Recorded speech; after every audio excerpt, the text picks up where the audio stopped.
నమస్తే అందరికీ. Welcome back to K dish వంటశాల. ఈరోజు మన రెసిపీ వచ్చేసి మోమోస్. వెజ్ స్టీమ్డ్ మోమోస్ అన్నమాట.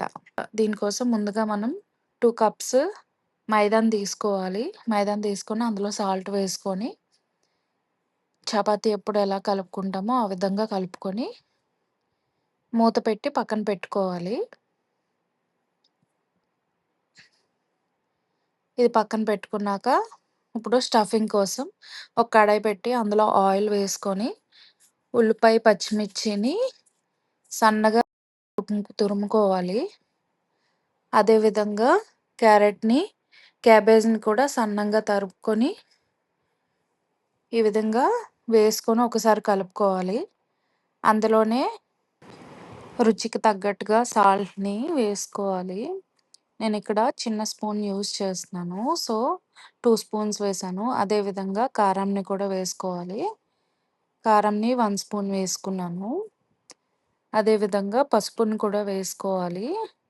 అదొక హాఫ్ స్పూన్ వేసుకోవాలి. వేసుకున్నాక మొత్తం అంతా కలిసేలా ఒకసారి కలుపుకొని, అందులోనే 1 టేబుల్ స్పూన్ సోయా సాస్‌ని వేసుకోవాలి.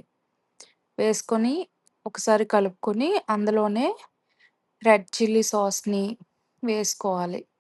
ఈ విధంగా వేసుకున్నాక ఒకసారి కలుపుకొని, స్టవ్ ఆఫ్ చేసుకొని, పక్కన పెట్టుకొని, మనం ముందుగా కలిపి పెట్టుకున్న మైదా పిండిని ఈ విధంగా చపాతీలా పాముకొని అందులోని చిన్న చిన్న పూరీల్లా చేసుకోవాలి. నేనిక్కడ గ్లాస్ యూజ్ చేసి ఒక పెద్ద చపాతీని పామి అందులోని షేప్ కోసం ఒక గ్లాస్‌ని తీసుకొని ఈ విధంగా చేసుకుంటున్నాను.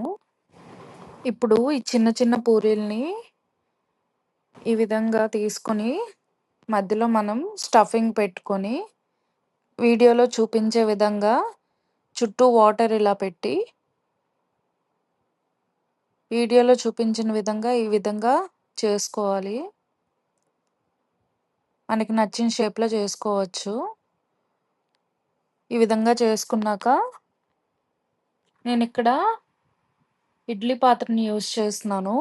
వాటర్ ఆల్రెడీ హీట్ చేశాక అందులో మన మోమోస్‌ని పెట్టి స్టీమ్ చేసుకున్నాను. మన మోమోస్ అయితే రెడీ అయిపోయాయి. చాలా సింపుల్‌గా అయిపోతుంది. ఒక్కసారి ఈ విధంగా ట్రై చేసి చూడండి. మన రెడ్ చట్నీ అయితే మన వీడియోలో అప్‌లోడ్ చేస్తున్నాను. ఒకసారి చెక్ చేయండి. Thank you for watching.